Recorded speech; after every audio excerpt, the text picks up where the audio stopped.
Seja muito bem-vindo, seja muito bem-vinda. Eu sou Camila Verli, neuropsicopedagoga, especialista em neurodesenvolvimento e orientação parental no autismo. E esse é o podcast Além do Diagnóstico. Espaço de informação, organização de vida e suporte. Aqui queremos mais que entender sobre diagnósticos, queremos entender sobre como conseguir agir a partir dele. E hoje nós vamos falar sobre um tema que gera sofrimento silencioso dentro de muitas famílias: a seletividade alimentar infantil. Aquela sensação de desespero quando a criança rejeita alimentos, come muito pouco, aceita pouquíssimas opções para comer ou transforma cada refeição em um momento de tensão. Você já vivenciou isso? Para nos ajudar a entender o que realmente acontece por trás desse comportamento, eu recebo aqui hoje, com grande alegria, a psicóloga Priscila Castro. Seja muito bem-vinda, Priscila. Muito obrigada por estar aqui hoje. Obrigada, Camila. A alegria é toda minha. E eu sou fã assumida de propósito. E eu acredito muito em projetos que nascem de um propósito, porque ele carrega verdade. E se carrega verdade, gera impacto. Então, assim, parabéns, que esse projeto alcance, transforme, abençoe muitas vidas. E a gente não tem uma definição quando tiver fome, ela come. Mas afinal, o que é realmente que caracteriza uma seletividade alimentar? Essa frase que você falou, Camila, é muito comum. Não só dentro, mas fora do consultório também. As pessoas ainda não têm entendimento do que é a seletividade alimentar e acham que é birra, que é frescura, mas não. Envolve uma dificuldade real da criança em lidar com o alimento. Não só do comer, mas de tolerar, de aceitar. E ela costuma ter um repertório muito restrito. Tem criança que se alimenta de 2 alimentos, 1 alimento. Então requer muita atenção, muito cuidado mesmo. E é muito importante que os pais comecem a ver esses sinais no início e procurem uma intervenção, né? Não tentem resolver sozinhos, justamente para não avançar para um estágio, né, que seja pior para a criança e para toda a família, né? Porque quando a gente fala em seletividade alimentar, ela não afeta só a criança, não traz sofrimento só para a criança, e sim para todo o convívio social, né, fora e dentro da casa. Essa seletividade, ela costuma acontecer logo no início da infância e começa a haver a seletividade à medida que vai crescendo mais um pouquinho, ou quando ela existe, ela já chega junto com a criança e já começa a demonstrar logo do início, na infância? Toda criança, em algum momento, ela passa por uma dificuldade alimentar. Isso é comum, né? Principalmente nos primeiros anos de vida, que tem a introdução alimentar. O que a gente tem que observar é o impacto disso e o quanto tempo dura. Porque quando a gente fala de 1 mês para frente, aí sim já tem que ter uma atenção. Porque às vezes a criança ela vai rejeitar o alimento porque ela está conhecendo, experimentando, então é comum, né? E é muito importante também, eu acho que um bom termômetro para isso são os marcos do desenvolvimento, né? Então, assim, tem o que é esperado dentro de cada fase, né, das crianças, da maioria das crianças.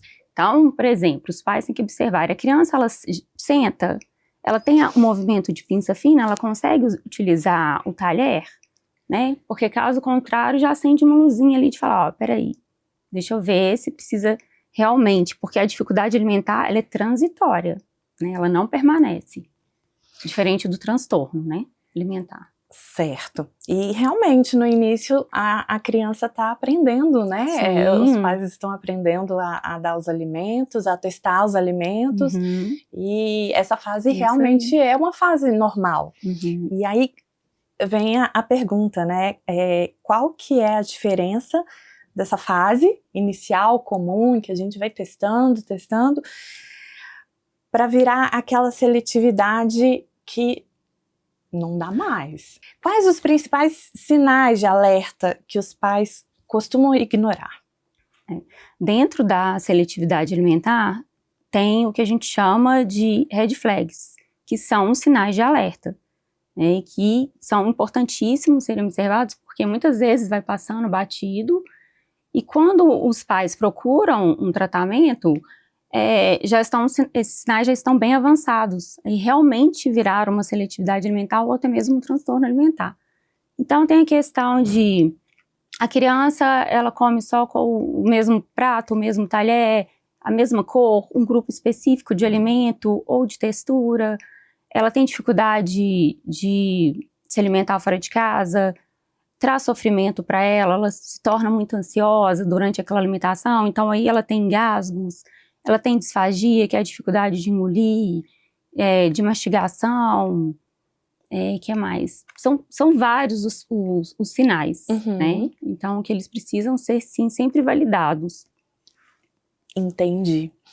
E quais transtornos e comorbidades costumam aparecer associados a essa seletividade? Autismo, questões gastrointestinais, desenvolvimento da criança, o crescimento, né, que não ocorre como deveria, que mais? O TDAH. Uau, são muitas. São muitos. Porque geralmente, assim, nunca e é um ponto também que é importante colocar, Camila, que não é, às vezes os pais têm um diagnóstico e falam, a minha criança ela passa por determinada situação, ou por exemplo, até mesmo dentro da questão alimentar, por causa do transtorno. Mas não, sempre tem, é muito difícil o transtorno estar sozinho, sempre tem uma comorbidade. Então, geralmente, possivelmente é aquela comorbidade que causa um impacto na vida da criança, que traz um prejuízo real para ela, e não sim o transtorno. Entendi. Como que você faz essa relação entre a seletividade alimentar e o TEA? Como que funciona? Tá. A seletividade alimentar, ela não é um critério diagnóstico para o TEA, ou seja, o meu filho tem TEA, então ele vai ter uma seletividade alimentar. Não. Mas a seletividade, ela, assim, grande parte, né, das pessoas com autismo tem seletividade alimentar, né, na faixa de 56% a 90%. E é importante pontuar também que não é só a criança com seletividade alimentar que tem, não é só a criança autista que tem seletividade alimentar. Sim. Porque muitas pessoas pensam que sim, mas não. Uma criança típica também pode ter uma seletividade alimentar. E, Priscila, o grande consumo de alimentos ultraprocessados pode estar relacionado à seletividade alimentar? E o que está por trás dessa preferência? Quando a gente fala de seletividade alimentar, envolve muito a questão da rigidez que a criança tem. E o alimento que é ultraprocessado, ele traz segurança, ele traz um certo conforto, né? Porque, por exemplo, você comprou uma banana, a mesma penca, ela tem formato diferente, ela tem uma textura diferente, um sabor diferente, nunca vai ser igual. Então, e o ultraprocessado não, você comprou uma bolacha ali, o pacote é a mesma cor, o mesmo tamanho, você abriu a bolacha, tem a mesma textura, o mesmo tamanho, igualzinho. Olha só. Então isso traz uma segurança para a criança. E tem também um outro ponto importante, que é os industrializados, eles têm sabores altamente palatáveis, que eles são fabricados para isso. Então vamos supor, tem uma criança que tem uma deficiência de zinco, a gente sabe que isso pode afetar o paladar. Para ela vai ser muito prazeroso comer, né? Porque ela vai sentir muito mais do que se ela for comer uma maçã. Então é muito isso mesmo, né? Dos industrializados. Entendi. E quais são os maiores erros que os pais cometem tentando resolver sozinhos essa questão da seletividade em casa? E o que não deve ser feito durante as refeições? O primeiro, quando a gente fala em seletividade alimentar, é uma responsabilidade muito grande, né? Porque a gente está falando sobre questão nutricional, sobre a saúde da criança. Então já tem um peso muito grande para os pais, envolvido também num sentimento de culpa. Quando a gente fala assim, erro, uma coisa assim, mais pesada, né, para o pai. Vamos colocar como equívocos, né? São muitos. Eu acho que o primeiro deles é tentar resolver sozinho. Começa aí. Sim. Né? Porque a seletividade alimentar é uma questão multifatorial. Então tem que ser bem avaliada. E aí, a questão de dar telas para criança na hora de se alimentar é polêmica essa questão, né? É. Bem polêmica. Mas ficar negociando com a criança, né? Porque chega um momento que essa criança vai crescer, então essa negociação não vai adiantar. Então o ideal é que ela aprenda a comer, sinta prazer nessa relação, né? Uhum. Então, comparar a criança com outra, punir, fazer chantagem. O ideal é que o ambiente da alimentação traga segurança, traga conforto para essa criança. Então, se virar um campo de batalha, a tendência é só piorar, né? Isso. E existe uma forma correta de apresentar os novos alimentos para a criança? Quando a gente fala em seletividade alimentar, o comer em si tá na escala, assim, tá lá no topo, né? Primeiro a criança, ela precisa, às vezes, tolerar o alimento, ela precisa, às vezes, cheirar, ou só tocar, ou encostar nos lábios. Então, é muito importante que faça uma avaliação dessa criança para saber em que estágio que ela tá. Uhum. Né? Para poder fazer uma apresentação desse alimento de forma mais assertiva. E a forma correta é dentro disso, do que foi avaliado. Né? O importante é que essa maneira de apresentar o alimento aconteça. Às vezes o pai fala assim à mãe, eu já ofereci umas 2, 3 vezes, tá bom, não tá, gente, tem que ser apresentado 1, 2, 3, de forma insistente, respeitar, porque oferecer o alimento não é obrigar a criança a comer, então tem que respeitar isso, mas tem que oferecer sim. Às vezes em ambientes diferentes, texturas diferentes, formato diferente, horário diferente. Então é extremamente importante realmente oferecer esse alimento diversas vezes para a criança. Ter paciência e criatividade. Paciência, criatividade, com certeza, também. Não, falando em seletividade alimentar, não tem como não falar de paciência, Camila. Não tem como. Eu ia falar um negócio aqui, eu ia falar da medicação em dia, deixa. E Priscila, dentro da seletividade alimentar, o que caracteriza a fome oculta? É a deficiência nutricional. A criança, ela se alimenta, mas ela não tem os nutrientes necessários para que ela tenha saúde. E a fome oculta, o nome já diz, é oculto, né? Ela é silenciosa e ela é prolongada também. Então, a criança, às vezes, ela até se alimenta, mas ela não consegue esse retorno. E é muito importante, e assim, não é aparente também, às vezes pode não aparentar, por isso também é oculto. Às vezes ela não tem uma alteração de peso, às vezes ela não tá abaixo do peso, às vezes ela não tá acima, então os pais acham que tá tudo ok, mas não, né? Porque comer é diferente de nutrir. E outro ponto importante é que muitas pessoas às vezes falam assim, ela tá gordinha, olha, então ela não tem dificuldade para comer, come de tudo. Não, a criança que está acima do peso, ela também tem dificuldade de se alimentar. Isso é importantíssimo colocar para os pais. E o uso de estimuladores de apetite é uma estratégia eficaz na seletividade alimentar? Não é. Isso é um consenso entre vários profissionais e de segmentos diferentes que trabalham dentro da seletividade alimentar. Para outras questões alimentares, transtornos, pode ser, sim. Mas como a gente está falando da seletividade alimentar, não. Porque como já foi dito, a seletividade é uma dificuldade de se alimentar, de lidar com aquele determinado alimento. Então, o estimulador de apetite, o que ele vai fazer? Ele vai estimular o apetite, mas ele não vai ensinar a criança a comer, não vai ensinar uma forma diferente de se relacionar com esse alimento. Então, e é muito perigoso porque isso pode mascarar o verdadeiro motivo da seletividade alimentar da criança, né? Que é multifatorial, não é só sobre uma falta de apetite, né? Pode ser orgânico, pode ser sensorial, pode ser comportamental. Então, vamos falar de tratamento, porque se temos temos essa dificuldade, Sim. precisamos de ajuda. Como Sim. que é essa questão de tratamento? Tem tratamento? Sim, é inegável, né, que a seletividade alimentar seja realmente difícil de lidar, né, é exaustivo para os pais, para a família, mas tem tratamento sim. Né? E é importantíssimo que faça uma avaliação muito criteriosa dessa criança, individualizada, mas considerando todos os seus aspectos, né, para que tenha um tratamento realmente assertivo. A participação dos pais é extremamente importante nesse processo, né, como a gente já falou, também demanda paciência, é no tempo da criança, é de forma gradual, mas sim, é possível um tratamento eficaz.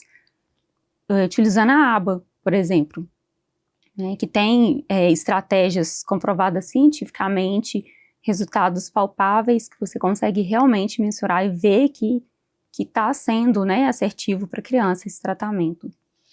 Então, o profissional, né, mais indicado é um psicólogo e que ainda seja especialista em seletividade alimentar, porque é todo um vínculo, né? É um processo.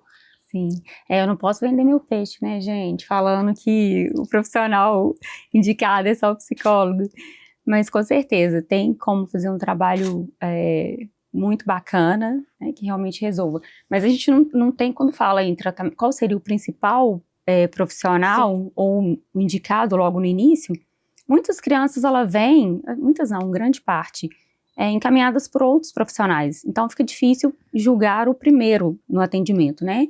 Eu acho que é importante fazer um profissional, né, que está atendendo a criança, que ele faça uma anamnese, sim, impecável, né, que é aquela conversa inicial com os pais, avaliar sono, questões gastrointestinais, avaliar desde a gravidez da criança, para que consiga realmente saber traçar, né, uma intervenção muito, que seja realmente eficaz.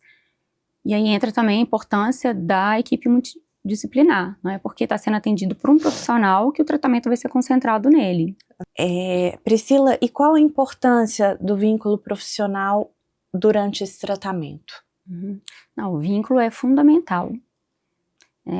A criança ela precisa se sentir segura e confiável, né? E confiar no processo, confiar no profissional para que tenha resultados. E eu preciso ter também uma criança engajada, feliz, confortável durante a minha intervenção. Que entra muito a questão do assentimento, da criança aprovar o que vai ser feito, dela estar confortável com a situação. Eu poderia parar aqui, na questão do vínculo, porque isso é fundamental e é uma questão que a gente escuta muito de vários profissionais falando, eu ainda não consegui me conectar com a criança, eu não estou tendo resultado, ela não engaja nas atividades, né? Então entra muito, claro, criar um plano de intervenção que seja compatível com a realidade da criança, mas o vínculo também é fundamental. E aí entra também a questão do vínculo com os pais, né? Porque a gente precisa cuidar de quem cuida, eu preciso também acolher esse pai sem julgamento, para ter um trabalho, né? Eu preciso ali fazer uma psicoeducação com os pais, que é extremamente importante. Recentemente eu participei de uma palestra com mães atípicas e no final uma me procurou e ela não sabia o que era seletividade alimentar, alergia alimentar, questões do tipo. E isso eram condições dela, só que dos filhos também, porque ela tem 2 filhos autistas. Então precisa a gente fazer uma psicoeducação, orientar os pais é diferente de dar dicas. Eu preciso sentar com os pais, mostrar para eles como é feito o trabalho, porque eu até brinco, eu falo que o profissional bom é aquele que é dispensável. Eu preciso ter generalização dos resultados, não só dentro do meu consultório. Eu preciso que essa criança coma na casa dela, na escola, na festinha, porque o comer é social também. Então tem essas questões também. E tem também a questão do vínculo com os outros profissionais. Porque uma equipe multidisciplinar que conversa entre si facilita muito o trabalho. Um tem um apoio do outro, de saber em que momento, por exemplo, o terapeuta ocupacional né, qual o tipo de atividade que ele está executando com aquela criança, tá. Então, durante a minha intervenção, eu também consigo agregar isso e fortalecer isso, potencializar isso no tratamento da criança. Entendi. Realmente, a equipe é bem importante para o profissional também, né? Sim. E como que a postura dos pais diante da alimentação influencia o processo terapêutico dessa seletividade? O apoio dos pais é fundamental, né? Como eu disse, porque a maior parte do tempo a criança ela fica com os pais, ela fica na casa dela. Então a gente precisa instruir esses pais para que eles, né, consigam dar continuidade, manter aquele resultado eficaz. Mas é muito importante também lembrar que a criança ela aprende por imitação. Então, vai ser dentro daquele ambiente da casa, né, junto com a família, o momento à mesa, que a criança ela vai aprender, às vezes, se alimentar muito melhor. Ela vai ver que, olha, aquele alimento meu pai come, às vezes não é tão terrível assim. Ela se sente segura para tentar algo novo, né? Então é fundamental isso, trazer os pais mesmo. Eu falo, paizinho, mãezinha, nós profissionais precisamos de vocês. Vamos seguir juntos. É verdade isso. Quanto antes iniciar a intervenção nessa criança, melhores tendem a ser os resultados. Como funciona? Com certeza, Camila.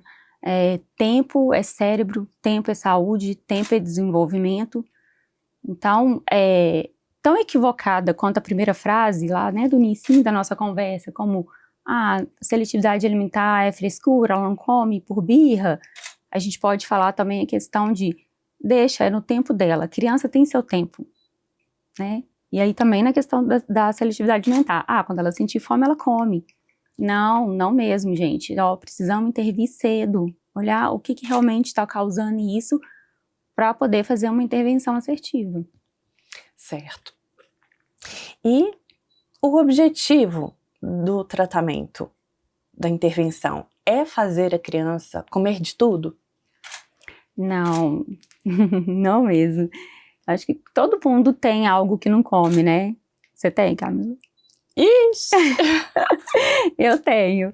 Eu brinco que a questão do jiló eu não como de jeito nenhum.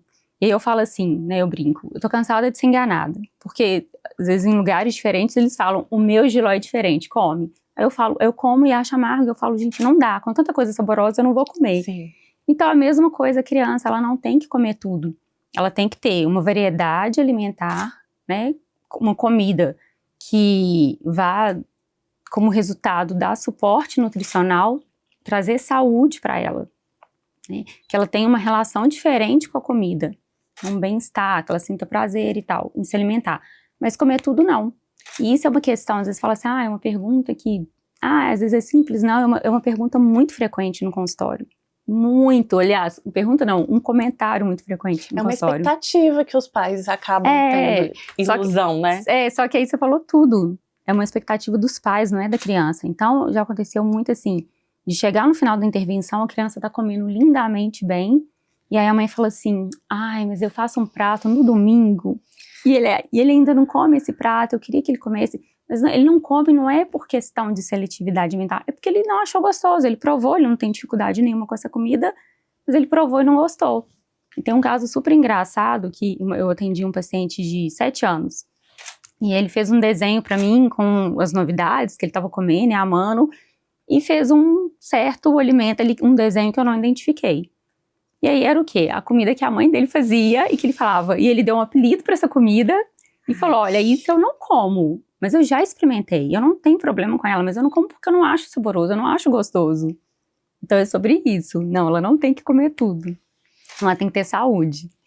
Como essa relação com o paciente ali, com a criança, quando flui, né? Como é importante, quantas coisas são, como pode ser rico, muito, né? A intervenção.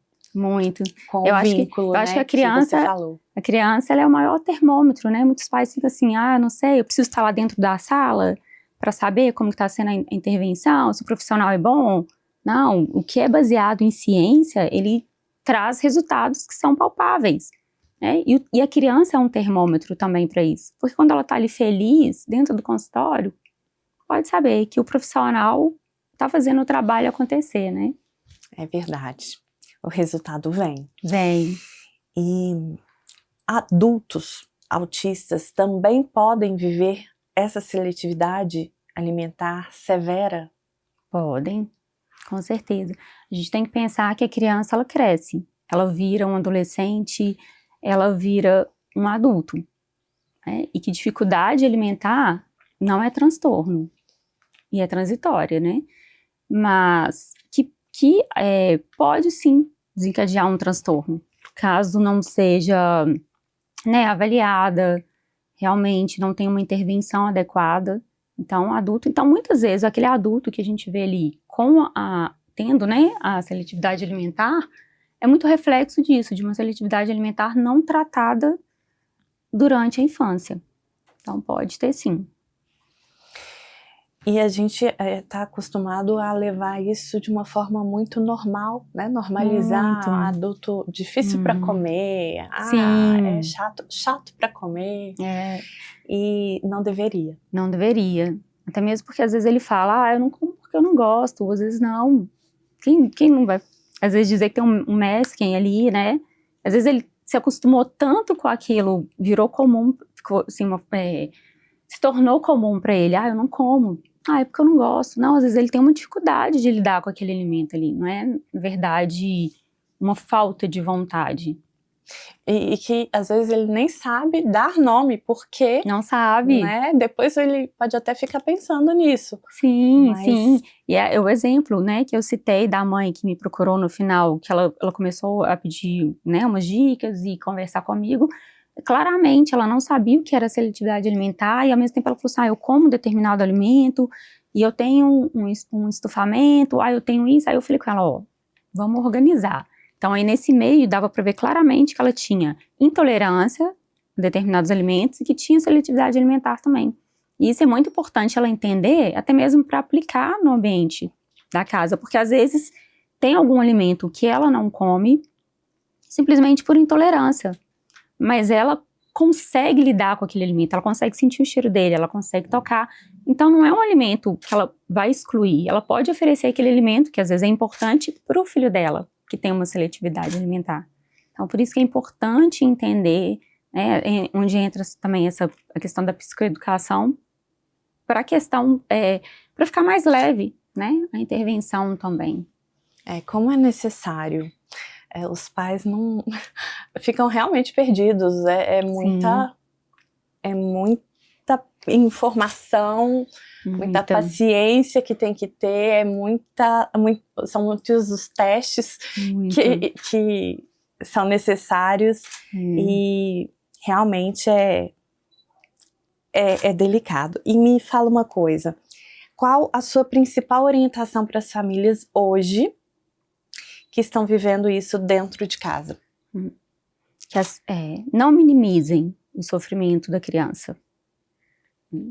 Que a seletividade alimentar, ela é real, é uma dificuldade real, que envolve muito sofrimento, que envolve, né, um desconforto também familiar, né, e não, dos cuidadores também. Então é preciso que ela, né, procure, né, ficar mais atento a esses pequenos detalhes que podem não ser seletividade alimentar, como eu falei, os red flags, né? Podem não ser, mas também podem indicar sim. Então, ficar atento a esses detalhes para procurar uma ajuda profissional, para que tenha uma intervenção assertiva. Saber procurar um profissional bom, né? E cobrar mesmo desses profissionais, cobrar resultado, tirar dúvida mesmo, né? Porque é possível ter um tratamento, é possível ter resultados positivos, é possível mudar a realidade da criança, né? A relação dela com a comida, tudo é possível, né? Então é isso. Excelente, Priscila, muito, muito oportuna a sua palavra, mas temos que finalizar o episódio. Que pena. E chegamos ao final. E hoje nós entendemos que seletividade alimentar não é simplesmente teimosia. Muitas vezes existe sofrimento sensorial, ansiedade, rigidez, medo e sobrecarga por trás de comportamentos que acabam sendo mal interpretados. E quando existe acolhimento, orientação correta e intervenção adequada, a alimentação pode deixar de ser um campo de batalha e voltar a ser um espaço de segurança. Para você que acompanhou esse episódio, que essa conversa te ajude não apenas a entender sinais e diagnósticos, mas a enxergar possibilidades, caminhos e suporte, porque tem suporte. Porque todo comportamento é uma forma de comunicação e ninguém deveria passar por isso sozinho. Priscila, muito obrigada pela sua presença, que você possa caminhar com a gente, estar aqui em outros episódios. Muito obrigada mesmo pela sua presença. Eu que agradeço o convite, foi um prazer participar.